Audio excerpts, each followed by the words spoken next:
During my over 30 years of researching ufology, I've spoken with many pilots and military officers from around the world who had intriguing UFO stories and sightings to share.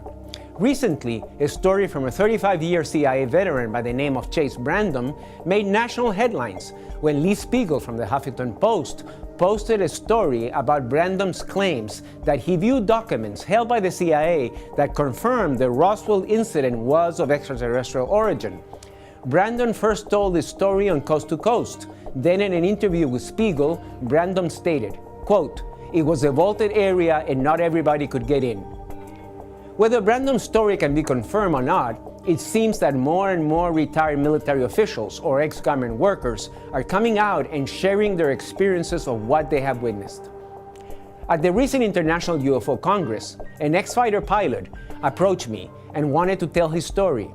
Retired Air Force Lieutenant Colonel Dick French spent over 25 years in the Air Force and claims to hold the record for the most combat missions. He also had a military intelligence position where it was his job to debunk UFO sightings. Recently, I sat down and spoke with French about his experiences and his thoughts on how our nation deals with the UFO secrets. We were basically told to debunk any of them that we could in any way we could. Dick French is a retired Air Force Lieutenant Colonel with 27 years of service. His military experience has taken him around the globe, where he's flown fighter planes over Korea and Vietnam, worked in military intelligence, and been exposed to some of our nation's biggest secrets. I rank number one in the entire Air Force in the number of total combat missions I have. I have a little over 600. The man that's number two has a little over 500. I'm the one that set up the air-to-ground gunnery, night gunnery program for Luke. I wrote all the SOPs, decided, taught people how to do it. I flew 86s in the Korean War, and I also have Korean service. It was ground service. Among the other things I did, I'm a former prisoner of war interrogator. I was actually at Kojido when the riots happened on Kojido. So I got a checkered career. I've been in a lot of things. French resides just outside of Sedona, Arizona, where he lives with his wife of 1 year, Dottie. The two were introduced to each other by their grandchildren at a birthday party for Dottie and fell for each other instantly. French began his career in the Air Force Office of Special Investigations, where he would conduct stakeouts to remove personnel who were breaking the military code of conduct. Feeling unfulfilled in this role, French moved on to pilot training school. I was put in the 6004th AISS, it's Air Intelligence Service Squadron. I had the duty of investigating any reported UFO. Now, my job actually was to debunk it, do anything I could to say, well, like it was swamp gas, or it was this, or it was that. You go in and collect evidence, any photographic evidence they had, and interrogate them regarding such things as the type of approach they made, how they happened to see them, and this sort of thing.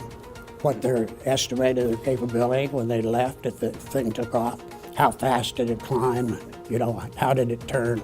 In this position, French was able to investigate some very intriguing and mysterious UFO cases.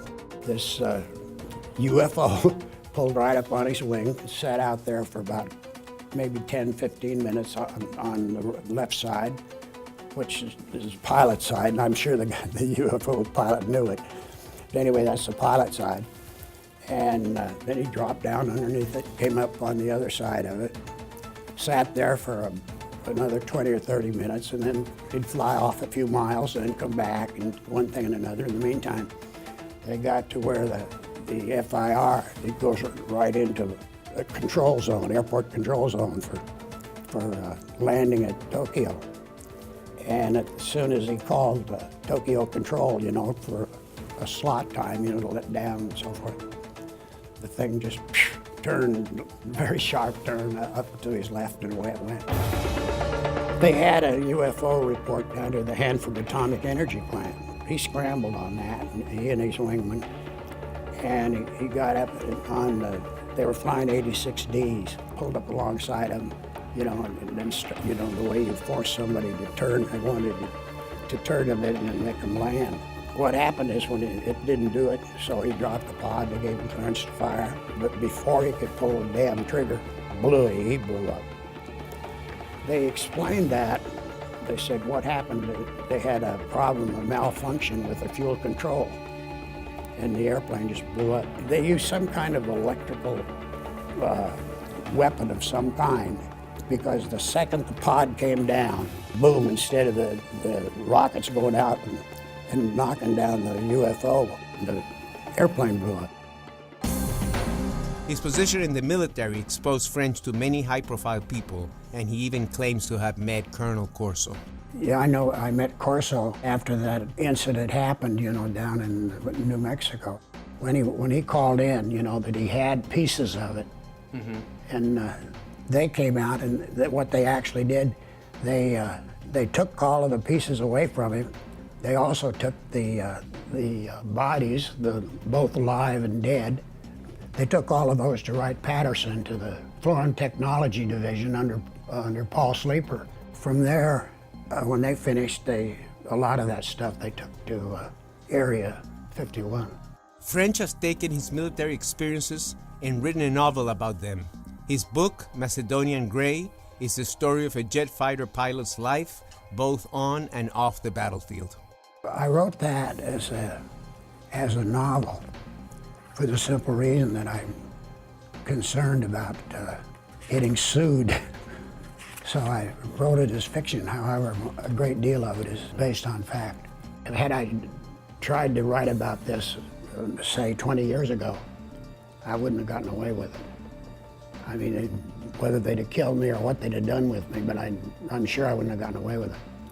But now, at my current age, and also there's a general loosening up of all of the UFO information. That's it's a lot more open than it used to be. I think for those two reasons that I can go ahead and write about this without putting myself in personal danger. I'm still currently researching Lieutenant Colonel French's background. Having interviewed him at length twice, I do have reservations about some of his disclosures. However, it is obvious to me that French was with the Air Force Office of Special Investigations and that part of his duties were to debunk certain UFO incidents for the Air Force. I think without a doubt that it's got to break. The reason being that statistically, if you ask people whether they believe that UFOs are real or not, and the vast majority of people say, oh yeah, there's got to be something, there's too much evidence. I'll be very surprised if it remains like it is for another 20 years. I expect it. I mean, there's too much evidence, too many people that know better. They absolutely know better.